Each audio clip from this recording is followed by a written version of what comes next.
Good evening, and thank you all for coming at short notice to this very important event. As all of you will know, Policy Exchange was delighted to put this issue on the national and even international agenda with two very important publications in recent years. One, Fog of Law by Tom Tugendhat, before he was a Member of Parliament, and Laura Croft Klein, an American Army lawyer, and then latterly Clearing the Fog of Law, which dealt with some of the policy solutions after the first paper had diagnosed the main sort of issues and problems around this, which by Tom Tugendhat, also Richard Eakins, head of our Judicial Power Project, and Jonathan Morgan.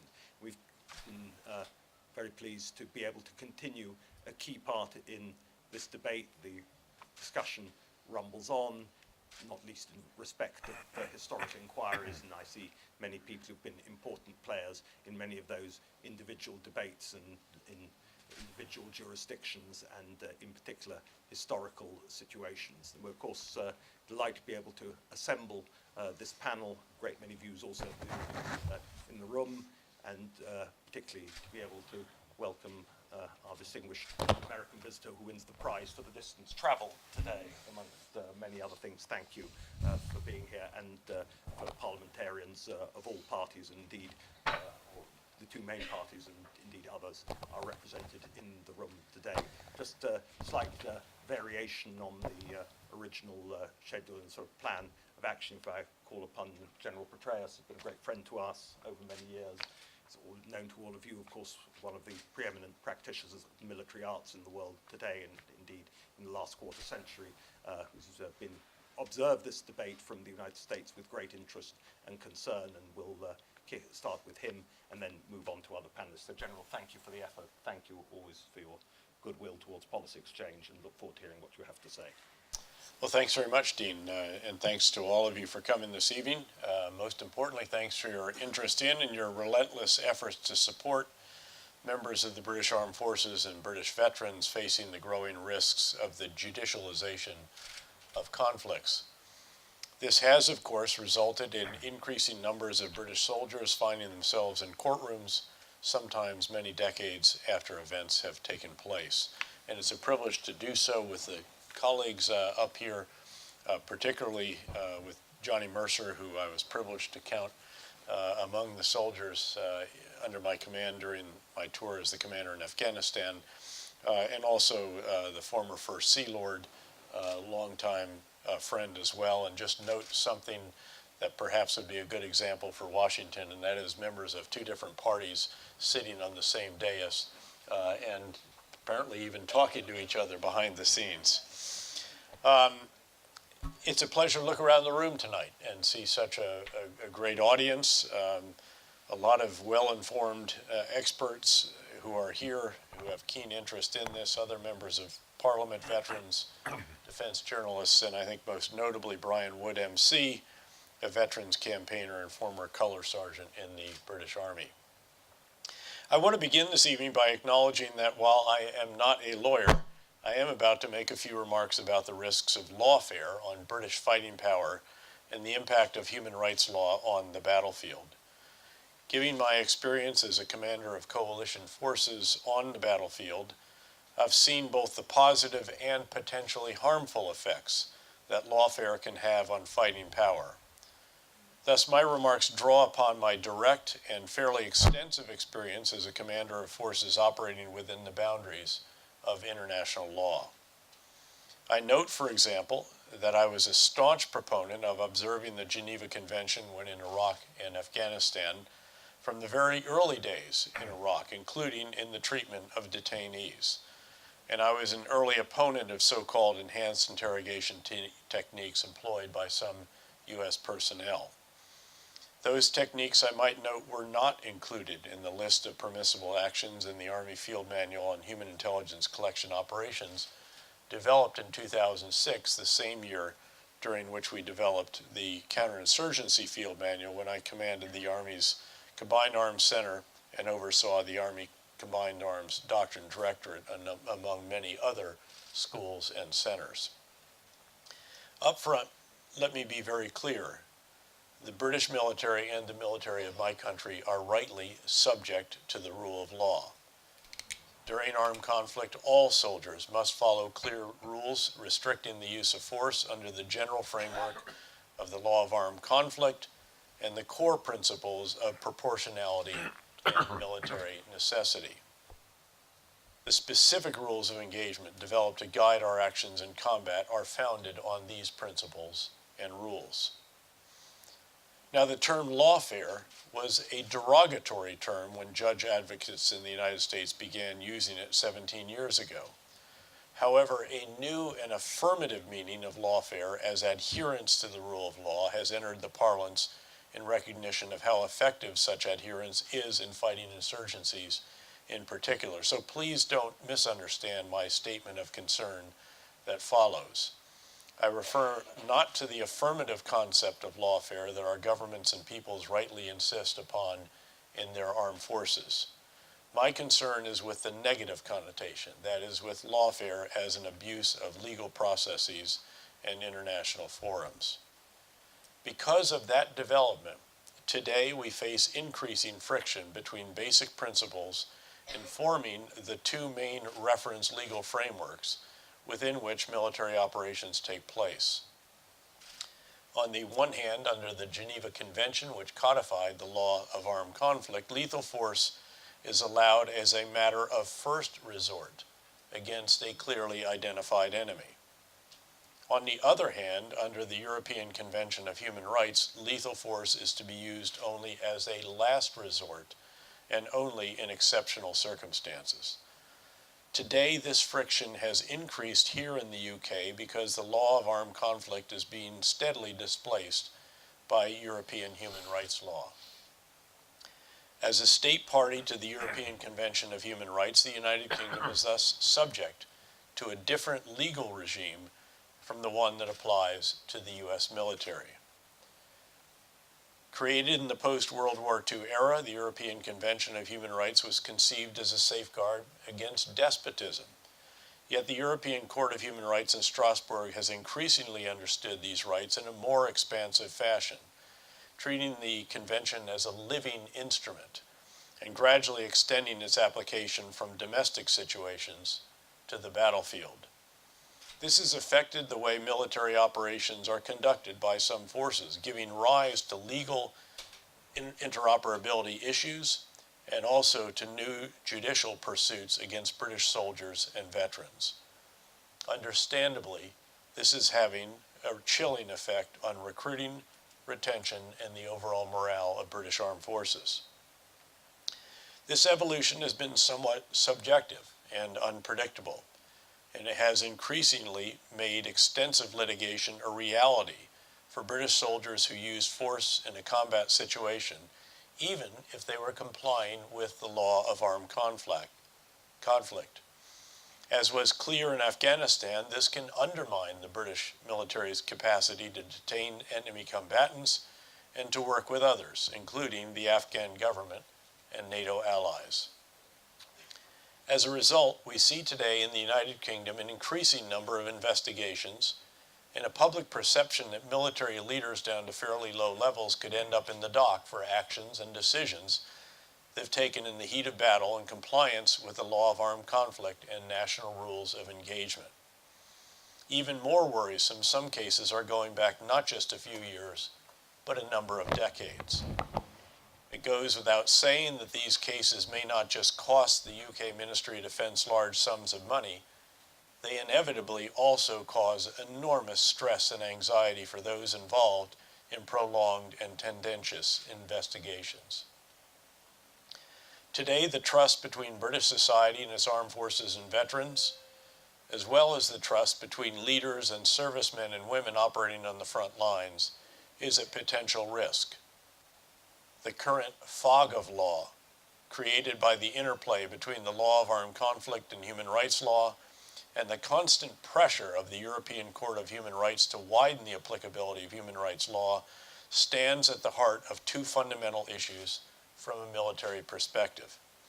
First, it may be leading to a degree of risk aversion within the British military, and second, it may undermine the operational effectiveness and interoperability of British troops engaged in multilateral coalitions.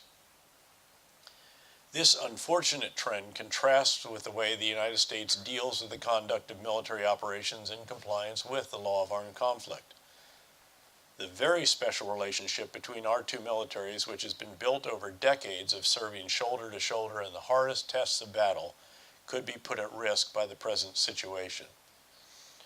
I fear that an overly expansive interpretation of the European Convention of Human Rights could place the UK in an untenable position, where British forces have to fight under a different legal framework than that of United States forces, potentially limiting the use of force by the British Armed Forces engaged in combat, targeting activities, and detention operations. In the United States, provided that there was no breach of the law of armed conflict, the rules of engagement, or the Uniform Code of Military Justice, our soldiers who return from the battlefield and our veterans have not had to worry about being sued based on claims filed long after military operations in which they participated. We have not had to deal with situations like the relentless and seemingly unending pursuit of veterans from the 1970s in Northern Ireland, including that involving the highly respected soldier scholar, General Sir Frank Kitson.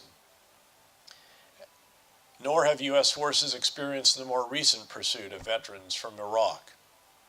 Allegations invested at the time they emerge are not reopened years later, and no court, especially no international court, can force our authorities to subject U.S. personnel to the legal processes that have confronted some of your soldiers and veterans in recent years. Engaging on the issue of lawfare thus needs to be an important security and political priority if the U.S. is to remain a country of military consequence on the world stage. The UK's armed forces are, of course, among the most accomplished and capable in the world, recent reductions in their numbers notwithstanding. But Britain's considerable fighting capacity will be greatly diminished if it cannot reform the legal framework within which it fights, restoring the primacy of the law of armed conflict. Lawfare is not an easy problem to resolve. I believe I understand the magnitude of the challenges and issues involved. But as the only individual to command the coalitions in both Iraq and Afghanistan, as well as U.S. Central Command, responsible for the Middle East and Central Asia, and as one who cherished serving together on operations together with British forces for over 7.5 of my final 10 years in uniform, I strongly believe that we owe it to the fighting men and women of all our countries, but especially this one, to protect them from abuse of legal processes. It will, of course, be for you to decide what policy changes are the best responses to your situation. As you embark on the analysis this subject merits, I might suggest that a great place to start is Policy Exchange's work on this issue, which was just talked about by Dean. Indeed, I strongly believe that their scholars' recommendations on derogation from the European Convention on Human Rights and limitations of the extraterritorial reach of the Human Rights Act should be given particularly serious consideration. To be sure, any changes in this area will be controversial and hotly debated. I would imagine that you can expect challenge in the domestic and European courts. However, politicians should take their cues from an ageless motto taught to your future officers during their training at Sandhurst, where generations of leaders of the British Army have learned how to serve to lead. Political leaders might want to reflect on this concept and then proceed to serve the best interests of their country and lead in addressing the potentially pernicious consequences of lawfare. This is desperately needed to defend the defenders of the realm and to renew the bonds of trust that must exist between a society and those who serve to lead in uniform. Thank you very much.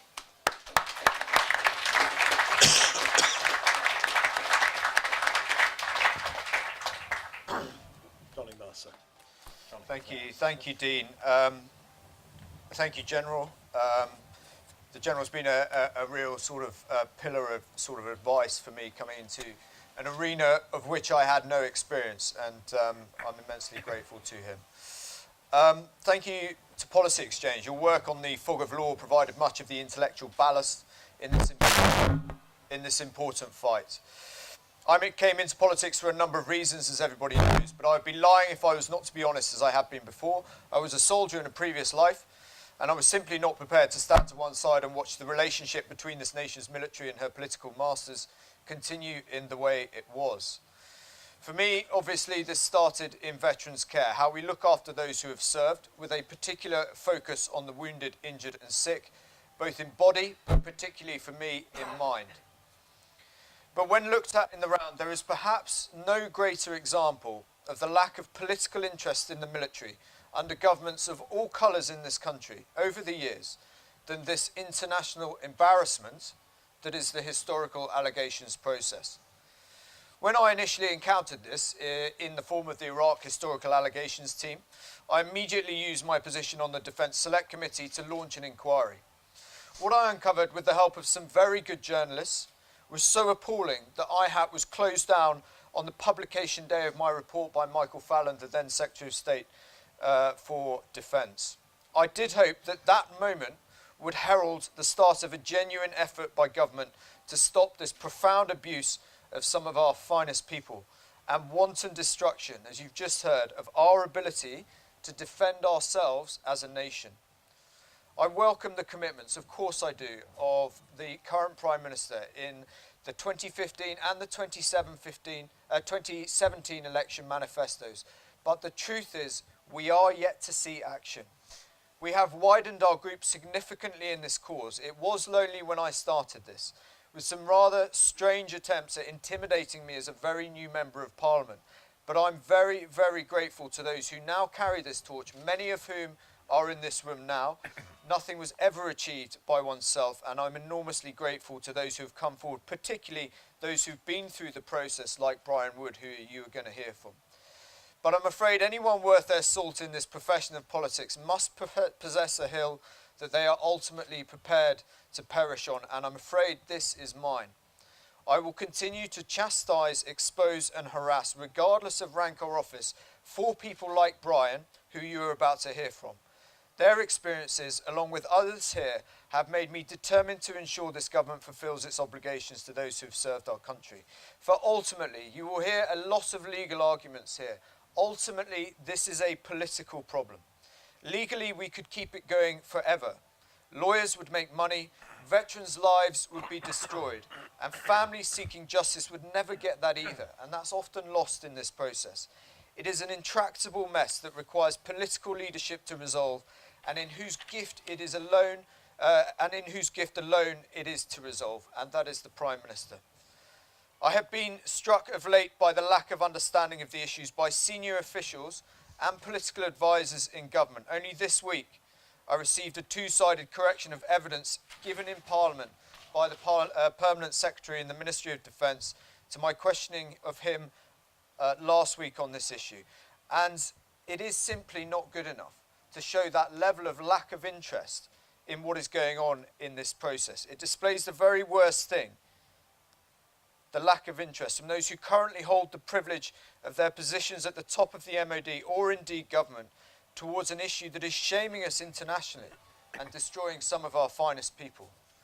There seems to be a genuine misunderstanding of what people like me are asking for, of the issues at hand and how to resolve it across the highest levels of governance and the civil service in the country at the moment, and that is deeply worrying, and I sincerely hope today's event goes some way to fixing that. Everybody's heard enough from me on this issue over the last few years. I'm delighted to be joined by an extremely gifted and interesting panel, and I want to give my time over to them. But the worst thing I must say in all of this, for individuals like Brian, I don't speak for him, but the thousands who've been through this process, okay, is the gap between what prime ministers and civil servants say and what actually happens. They have the tools, they have the options available to them. You've heard the derogation work that was done by this fantastic think tank in 2012 by Tom Tugendhat and others. Okay, there's Attorney General's consent, there's double jeopardy legislation, there's time limiting matters. There are options available to do this. To say they don't know how to do it, I'm afraid is simply not credible. I would simply ask that everyone here ask questions around the Prime Minister and the Secretary of State for Defence, not what do you want to do, because we all know what's wrong here, but what have you actually done? What are you actually going to do that is going to stop this process continuing? I'll leave you the story of just one going through this process, okay? One of the most recent people in this country at the moment to be charged is 77 years old. His name is Dennis, and he's from Plymouth. He's just been charged with murder for an incident that happened in Northern Ireland 42 years ago. Okay, everybody there at that incident is now dead. He has been investigated multiple times. He's been given assurances that was the end of the process. He's a dad, he's a granddad. But the statements have been ripped apart by lawyers, hazy recollections put together to form a version of events that simply can never be proved. And it has to be restated in this, that the families who are seeking justice are being thoroughly misled, that they think that they can get an answer to their particular injustice. And it's simply lining lawyers' pockets. Dennis also has got liver cancer, and he will be dead before he goes to trial. Thank you for your service. What a disgusting way to treat those who have fought for, not just spoken about or enjoyed the privileges, like in the House of Commons, where legislation, I'm afraid, starts and stops in this country, but fought for our way of life today. I'll now hand over to Brian Wood for a first-person perspective. Thank you very much.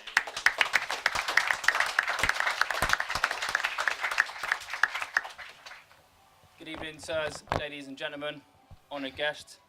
I'm former Colour Sergeant Brian Wood, served 16 years in the 1st Battalion, the Princess of Wales' Royal Regiment. I commanded during the Battle of Danny Boy, which seen soldiers fix and launch a full frontal assault and trench warfare, which hasn't done probably since the Falklands War.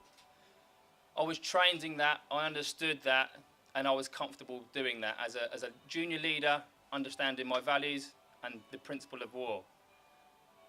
Many years later, or a few years later, I found myself fighting a secondary battle which I didn't understand. It was blown up into the public. I was inundated with phone calls. I was kind of justifying my actions day after day, time after time. And I just was in a daze of sort of panic, blackness, and complete devastation, really, to the point that I've got a 14-year-old son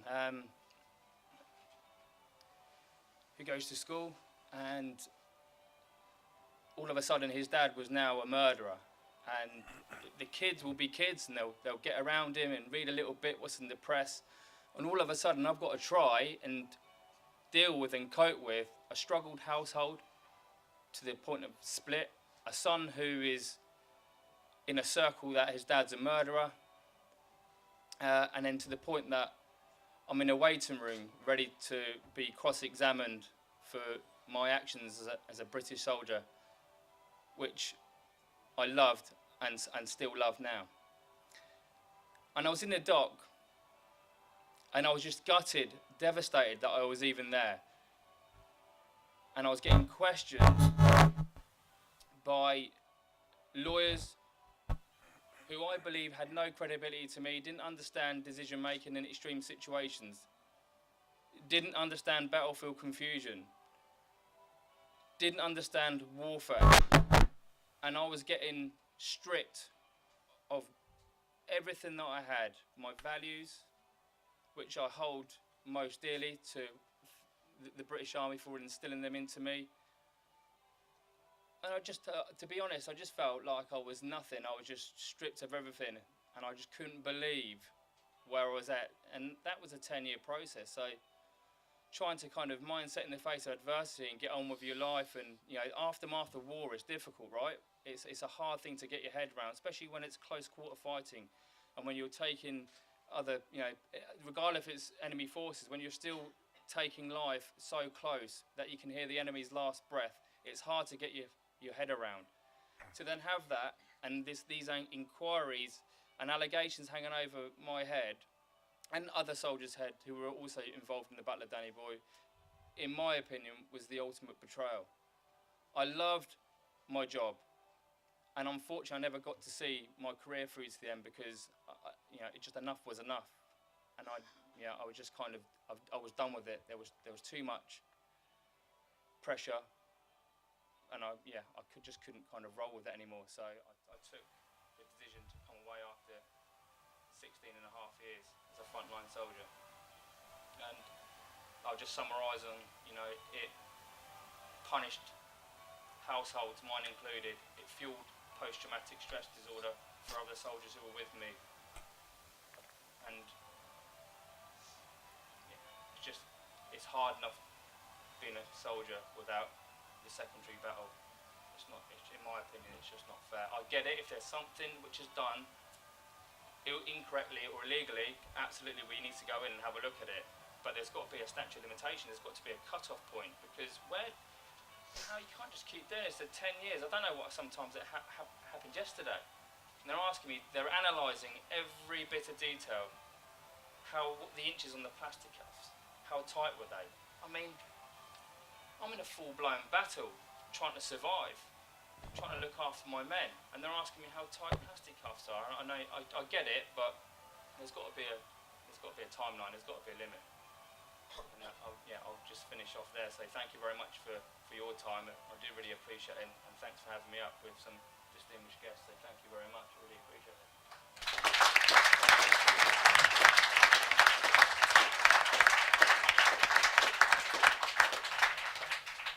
Let's call on Patrick Hennessey. Oh, no, I'll stand. I'll now barrister specialising in these distinguished policy exchange orders. Thank you. I wouldn't say specialising, but I do what I'm told. But it is an interesting perspective to have been through partly what the colour sergeant has spoken about much more eloquently than I could, but now also to see it from a sort of legally trained perspective. And I do spend time working in government departments who are dealing with this sort of thing. And I think to pick up on a couple of points that have already been made, perhaps the most important one was made by Johnny, which was that this is ultimately a political issue, and the solution is political. So we can have an interesting debate, and I can make, frankly, far too much money at the taxpayer's expense kind of picking through these things, but politics is what will solve this.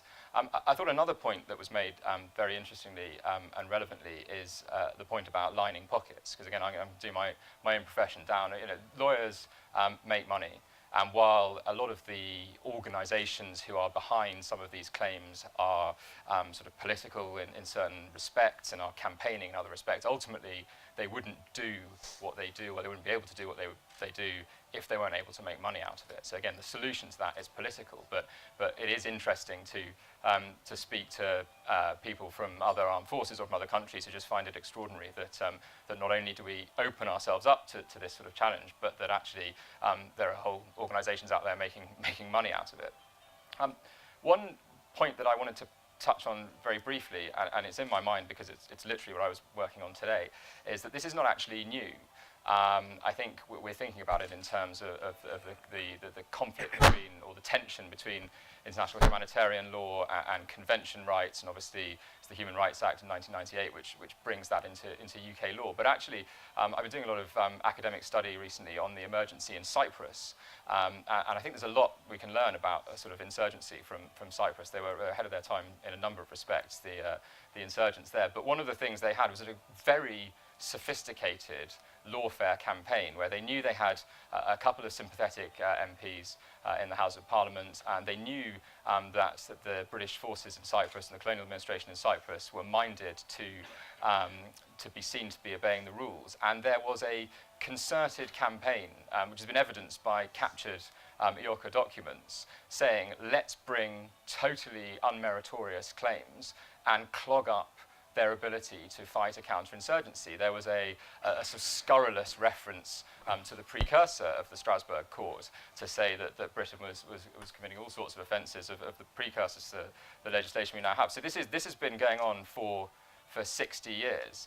And what's quite interesting, and the one point that I thought it was relevant to draw out today, trying to pull all the different perspectives I've had together, is a rather frustrated response that one sees in the minutes passing backwards and forwards between Government House in Cyprus and the Colonial Office and the Commander-in-Chief of forces in the Middle East who are overseeing this counterinsurgency operation. And the frustration is that by and large, everyone who's engaged in these operations, whether it's the army or whether it's special branch or whoever, are trying to do the right thing. They're trying to obey the rules. And now, Colour Sergeant will have done this, Johnny will have done this, I did this myself in the Balkans, in Iraq and Afghanistan. I actually had no concerns about the idea of being sort of confronting this afterwards, because I knew my men and I said, you all know the difference between right and wrong. If you stay on the right side of it, I'll back you to the hilt and so will the chain of command. And if you cross the line, we'll be the first to come down on you, because that's not how we operate. Now, the cruel irony of the present situation we find ourselves in is that the international humanitarian law, the Geneva Conventions, the law of armed conflict, which General David's alluded to, offers precisely the sort of protections that we would expect to be offered on the battlefield. And if we abide by it, and we train to abide by it, and almost exclusively, and yes, of course, there are always exceptions, there are always bad apples, but almost exclusively, we do abide by it. We have the ridiculous scenario now where, for fear of downstream litigation brought under convention rights umbrellas, I know of junior commanders who are taking decisions which they would think, this is going to be less palatable, this is less good for a captured enemy combatant or a potentially captured enemy combatant, but apparently this is the more legally desirable path. And I think if we lose sight of nothing else, that is surely an odd situation to find ourselves in, where you're saying, rather than go out and conduct an operation as exclusively British or as exclusively coalition forces and potentially take prisoners and exploit those prisoners for intelligence and do all the things that we do as a professional armed forces, we'll go on a joint operation with a local national force which isn't as well trained, which perhaps doesn't have some of the cultural safeguards we would have, and we'll have the pretense of them conducting that, because that way at least we know we're not going to have something 10 years down the line where somebody has the terrible scenario that Colour Sergeant has had. So two sort of snapshots really. One, to say that this isn't new, and the frustration that I think a lot of people, certainly on the panel, and I suspect in this room feel, isn't new. I would hope that reports of the effect of this on operational effectiveness are somewhat overstated, not least because I think that would give succour to some of the sort of campaigning behind it, but also because, by and large, most servicemen and women know the difference between right and wrong and will be supported by their leaders. But where this does have a pernicious effect, and it's been alluded to, and this is what I see now as a lawyer, is in the departments that have to deal with it, where you've got scores of hard-working, decent civil servants who are not trained for legal stuff, they're not trained for military stuff, and they're doing vast disclosure exercises about things that happened 10, 20, 30 years ago, which are going to come to no good either for the people claiming or for the people defending it. It's a criminal waste of resources, and I say that biting the hand that feeds me, but I am paid far too much money to look into stuff which, frankly, nobody should be being bothered to look into. So there is a political solution to a problem that isn't new. But more fundamentally, we shouldn't have to be here because the safeguards are in place.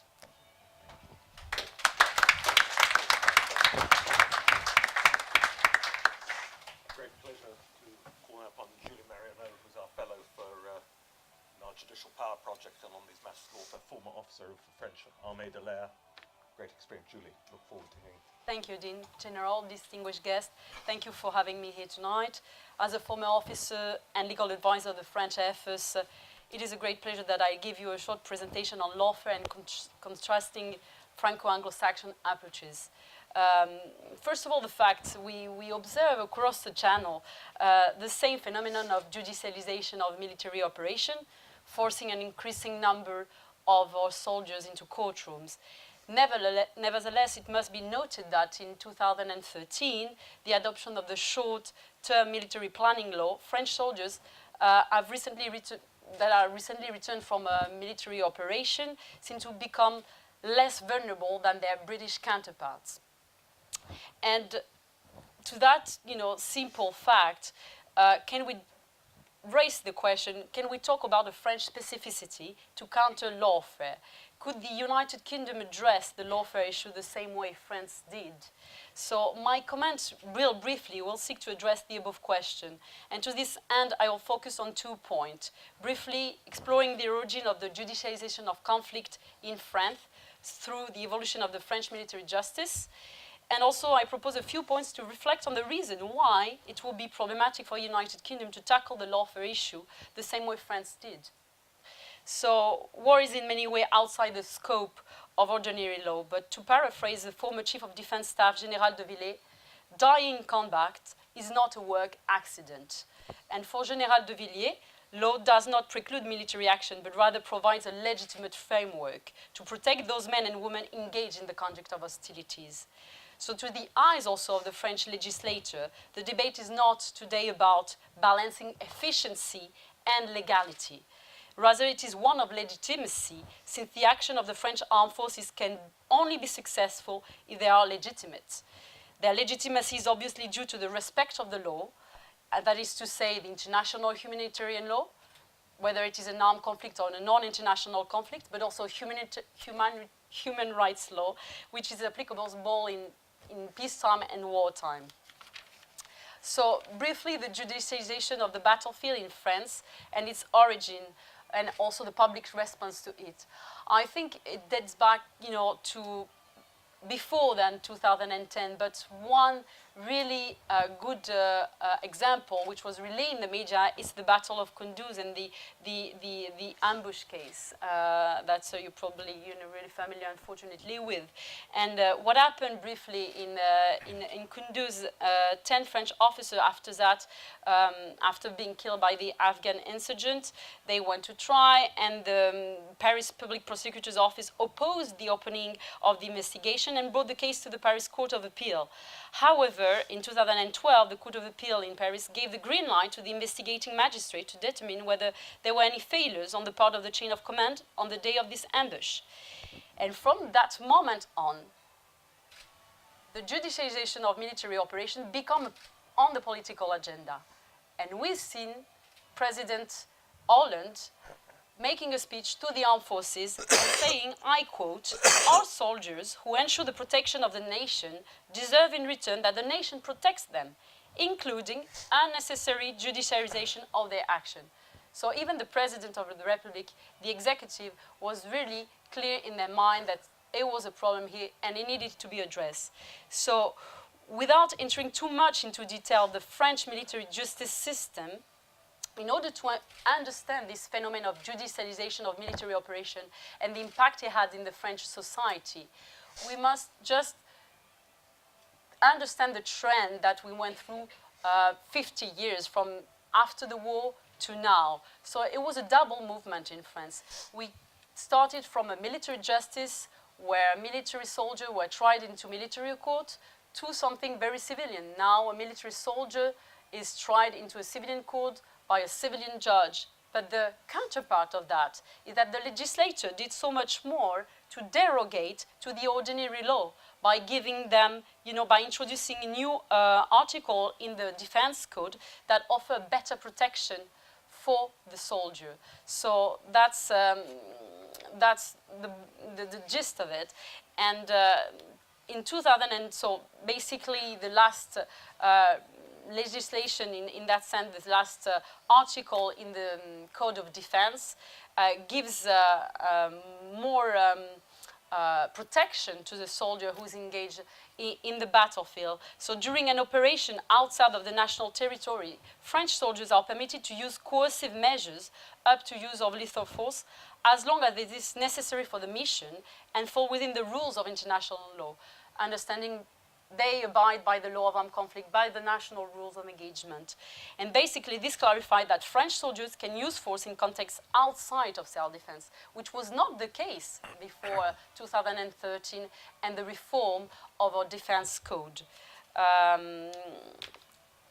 So we see that here the French legal system relies a lot on the criminal judges that are now interpreting this rule present in the defense code. And they play a central role, but their creativity, compared to the British judge, is limited because we come from a different legal culture. And that's now the point I would like to address by raising the question, can the United Kingdom address the lawfare issue the same way as France did? Can we talk about a French specificity to counter lawfare? And to paraphrase the Admiral Edouard Guillot, who was also Chief of Staff of the Armed Forces, there is no French specificity, but there is a military specificity. And to my view, I don't think the United Kingdom can address the same way that France did. First of all, I think one of the possible explanations of the divergence of treatment between the French and the British soldier, who are much more sued into court, is like... All these things are very different. It's, you know, then people behave very differently. And I think when you add up the succession of wars and wars that maybe some of the countries didn't like, a couple of them, and you add all that together, and then the fact that the European Court was applying more pressure, I think it's slowly crept up on us. But then, of course, as Johnny says, that in the end of the day, it's because people haven't been willing to stand up and say, stop. And that's what I meant about getting depressed and angry over the last few years. I think it's just, it's desperate. Gentleman at the front, penultimate row. Name and organisation. Thank you. My name is Paul Bew. I'm a member of the House of Lords, but outgoing chairman of the Commission on Standards. But in another life, I was the historical advisor to the Bloody Sunday Tribunal. And that might be seen from some people's point of view, as it's clearly a decisive moment in the judicialisation of armed conflict, but also at one level, at a huge cost, successful. It obviously ruled against the British Army, cost 200 million, apparently led to some kind of widespread acceptance. There are 2 points I want to make. One is that since it was completed, and I was the historical advisor, I think Lord Savile did get it basically right. I have read very good criticisms, both from the Republican side saying the criticism of the British Army doesn't go far enough, and on the British Army side saying it's unfair. It did not establish some kind of existentially unchallengeable version of truth. But the more profound thing is, the reason why Bloody Sunday worked at the huge cost at which it did, in terms of its impact on the Irish debate, is because Martin McGuinness had his own reasons, because of his ambiguity of his role on the day, to switch it off. So the most important player on the other side said, we're accepting this. Lots of people on the other side, it's not gone far enough in criticising the British Army and so on. But he had a reason to switch it off. The point I'm trying to make is, to go back to Johnny's point, it's all politics. Everything about this is politics. Even the most perfect legal inquiry of our time, with hundreds and hundreds of witnesses and vast amounts of money, ultimately its effect is not because of the wisdom of Lord Savile, it's a political decision on the other side, which is why Lord Fawkes is right. We really do have to go to the root of this matter, because there is no happy legal, to guard the legal outcomes with a happy view, frankly, it doesn't exist. It's all politics. And Johnny Mercer is quite right about this. Thank you. Lady there. Name and organisation, please. Hi, I'm Hilary Meredith. I'm a lawyer that's acting for many of those accused from Iraq, Afghanistan, and from Northern Ireland. In our civil law, we have a common doctrine of combat immunity, and that means in the heat of battle, thinking is impaired, and you can't bring a civil claim. Can we not simply transfer that into the criminal law, where in the heat of battle, thinking is impaired, there can be no prosecution?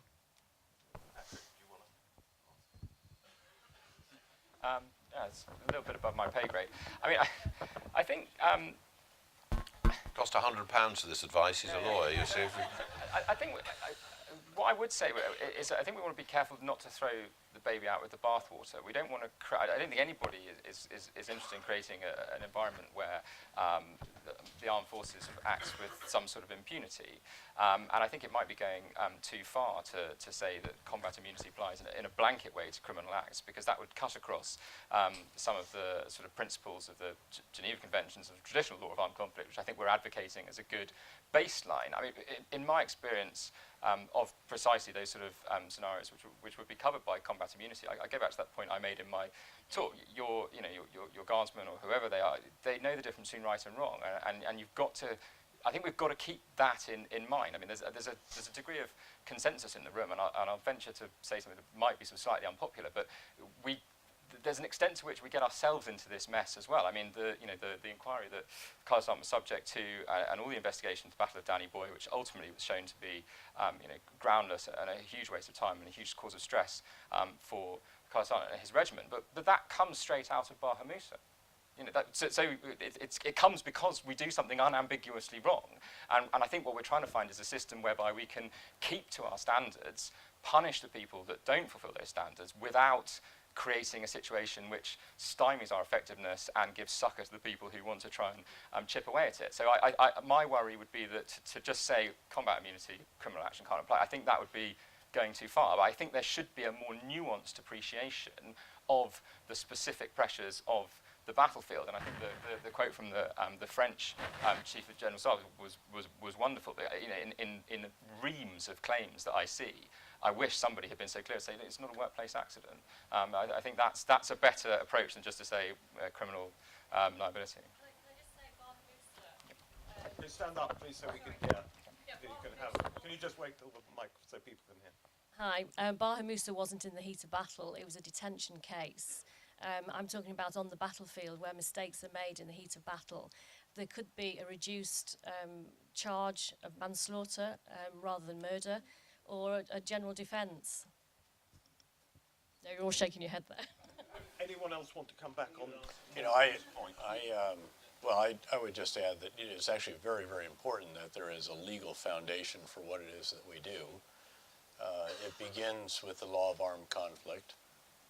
It is guided very, very much by the principles in that. And then there are specific rules of engagement that are determined for the specifics of each battlefield, because they all have some different details. And so you're trying to get that right. And then even then you try to reduce that, by the way, to a pocket-sized card that they can carry. But this is very, very important because it has a great deal to do with not just how you engage the enemy, but how you engage the population. And if the decisive terrain in some of the battles we're fighting these days is the human terrain, not the physical terrain or something, as in some other conventional conflicts, then that is very, very important. So I'm, again, firmly supportive of that whole process that results, again, in rules of engagement that are drummed into our soldiers' heads and trained on exercise fields before deploying to combat. And there are consequences. There have to be consequences for not meeting those standards, those rules, those laws. And that should be, we should be cognizant of that. That is what keeps us sometimes from doing stupid things. And we've seen what happens actually when some of these lines are crossed. You have non-biodegradable moments like the Abu Ghraib situation and others. There are others where it's very clear that there has been something that was done wrong, and it should be resolved either, again, by, in our case, the Uniform Code of Military Justice, which gives considerable legal authority, if you will, although non-judicial is the term, to commanders all the way up the chain of command, with increasing authority the more senior you are, or the possibility actually of it ended up in an actual court of law. That's really important. The challenge here is that the rules of engagement, in a sense, being applied by the judicialization of all of this, they're being judged differently from what is derived from the law of armed conflict, the rules of engagement that are generally applying in a coalition, and so forth. It's more restrictive. It's really much more of a domestic law enforcement approach to security operations than it is a military approach, where, as I said again, the key distinction is that if you identify the enemy, positively identify the enemy, you can pull the trigger. It doesn't have to be a threat to you. And that is a very, very big deal. And if you're going to apply domestic law enforcement, then you've severely limited what the military that are under that kind of rule can do. and you make it incompatible with the operations of the others with whom they may be serving shoulder to shoulder. There's other implications when you get to actually detention operations, which we had issues with the British, frankly, in Afghanistan in particular, and then also with some targeting operations as well. There's some specificities there that can be problematic also. Sorry, to elaborate on that as well, for me, I was frustrated that there wasn't, in around the lawyers in the room, there wasn't a kind of a representation of a ground officer at a really respected level who understood warfare, who understood decision making, hair's breadth. If you get it wrong, there's issues. But for people, like alluded to earlier on, just kind of over and around a boardroom, kind of discussing different things, there is no real credibility in that room. But if you're putting people who have commanded brigades, but been also grown up on the battlefield level, who understands their soldiers' thinking, I totally respect that. And if he goes then into and actually puts into layman's terms what is transitioning through these soldiers' heads at this point, when you're in a 360 firing point, there's an IED going off, but actually going into what the repercussions of that is, the disorientation, the noise, the trauma, the aftermath, but that just never got looked at. And that's what really frustrated me, because it was just a knee-jerk, off the cuff, but then it's gone public. And when it goes public, the repercussions is carnage, because I tell you now, there is decision-makings which have been on the battlefield, the latter stages of Afghan, where soldiers were like, as alluded to, actually, do we commit? Do we not commit? But that causes casualties, because they're not doing what they're trained to do. They're not committing because they're like, well, Woody just went through 10 years of absolute carnage. Actually, I'll just kind of box around that and not do the right thing. But they've boxed around it, boom, they've hit another contact point where they shouldn't have, because they haven't done what they was meant to do.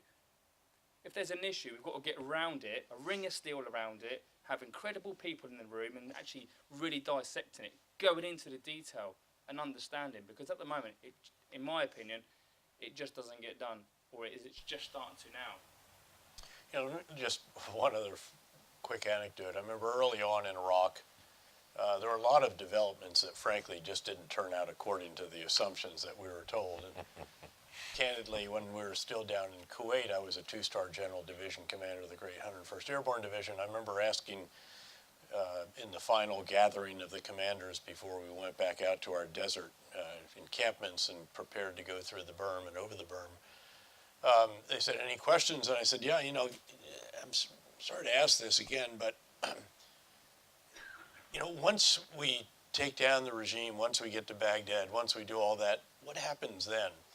And one of the individuals from the Organization for Reconstruction Humanitarian Assistance, a retired 3-star who knew me, said, Dave, you just get us to Baghdad, we'll take it from there. And obviously that didn't exactly turn out the way it had been briefed. And there were many other issues that weren't. And what we actually kept coming back to when we'd be confronted with issues, no infantry division had trained to hold dozens of detainees, not just for days, but sometimes for longer than that. The normal process is you pass them up to higher headquarters. How should we treat detainees? How should we deal with this situation? How that one? And we kept just saying, well, the Geneva Convention's not a bad place to start. Why don't we just use that? We actually study it. There's mandatory training every year on the law of armed conflict. This is the foundation for everything that we do. Let's just follow it. And by the way, it's a pretty good guide, and it kept us out of some of the problems that some of the other elements did that got a little bit weaker on that particular foundation. But now what you're having is that's being encroached upon. That is being challenged. And yet this is what you train on. Now, I assume you have mandatory training on this in the British Army, as we do in all the others. And now all of a sudden that's being circumscribed, but you don't really know. And this is not a good situation to be looking down the barrel of a weapon and taking the slack out of the trigger and wondering if you take the rest of it out, if you're going to end up in the dock. General, may I just come in on your story? Because I, as a Chief of Staff, said to Tony Blair, what happens when we've defeated Iraq in Phase 4? And he told me the Americans have got that sorted. So now I know. questions, we have to go. I just want to get a sense from the room. Gentleman there in the middle. Yeah. Name and organisation, please. Peter Taylor, BBC. I'd just like to ask a question about statute of limitations. I'm thinking in particular about Northern Ireland veterans who are either facing prosecution or being investigated for events that happened decades ago in the 70s and 80s. And I'm surprised that this issue hasn't come up before. And also, what are your views on the statute of limitations, on its practicality and the objections to it? And in particular, does it have to be addressed to the enemy, to the other side as well? Can we take as a clutch? There was a gentleman in the front, I think, wanted to ask a question. Yeah. Name and organisation, please. Hi, William Matchett, Kennedy Institute in Maynooth and formerly in the RUC. A couple of points. Lord West was talked about, forgot what the battlefield looks like. And exactly, that's a great quote. My experience is it's not so much that people are forgetting, there's a lack of experience there, but you find commentators deliberately leave it out, especially when it comes to the legal system. So the context in a moment of time, it's the threat, the circumstances, everything disappears except your actions. Johnny was mentioning the old guardsman who is now being investigated for the umpteenth time and probably won't see it out. To show you where the trajectory, where law, where politicians get involved in a political agreement to do with legacy. In Northern Ireland out for consultation at the moment, there's a law. And even though that guardsman, when he's in the ground, he can still be investigated. Because the law actually says we can investigate police officers even though they're deceased for an offence that they call non-criminal police misconduct, which means it's not serious enough to be a minor crime. It's not in a catalogue of disciplinary offences in the police codes. And the drafters of the law, who are civil servants, which are drafting it on behalf of politicians, cannot define it and cannot give us an example of it. So if you're thinking about the trajectory, where Iraq, wherever the next small war is, where it leads, this is where it goes to, if it's not stopped in its tracks. My point, coming from conflict prevention, is when you look at from Northern Ireland, it was so frustrating when you go to Iraq, you go to Afghanistan and you see the same mistakes repeated that we repeated. You have a general, you have the US more interested in the lessons learned from Northern Ireland than the British for some reason. You have Sir Frank Kitson, who didn't even write about Northern Ireland, is being litigated against. And in a statement to Bloody Sunday, he said, none of the tactics that we used in Malaya and Kenya were transferred. It didn't really matter. Nobody was paying any attention. The civil litigation was in motion. The British Army Manual. The British Army Manual has a qualification that none of the lessons from Northern Ireland are in it. So Frank Kitson didn't write about it. Essentially, there is no counterinsurgency manual from Northern Ireland. Has General Petraeus, has he experienced that in the US, where there's a fear of litigation for even writing the lessons of the last war to help for the lessons of the next war? Well, I can answer that. There's no fear about writing of lessons, and I did plenty of it when I was still in uniform, frankly. It wasn't always widely applauded. Happily, when I was in between tours in Iraq, between the 3-star and 4-star tours in Iraq, I had a chief of staff of the Army who, when I asked him what his guidance to me was, he said, "Shake up the Army, Dave." So if you have that kind of context, you can get away with a good bit more than perhaps you might at other times. Look, I think people always have to be conscious of what it is they're writing, how it might ruffle feathers, but at the end of the day, one of the most admirable qualities I've always thought of the British is this fantastic understatement. I remember watching the great Sir Michael Howard, the military historian, intellectually undress one of my American colleagues with such rapier-like intellect that I don't think that my American colleague even realized that he had his suspenders were no longer intact and shirt buttons were being popped. And so there's something to that art as well that I think has always commended itself to me. The context issue is a hugely important one. And again, I want to give an anecdote to illustrate this. Because those who have been in combat know that it really, really matters if an incident took place. Let's say it's a soldier who's at a checkpoint and shoots a window of a car. He's trying to put it through the engine block that seldom works. It's a car speeding through a checkpoint and failed to stop.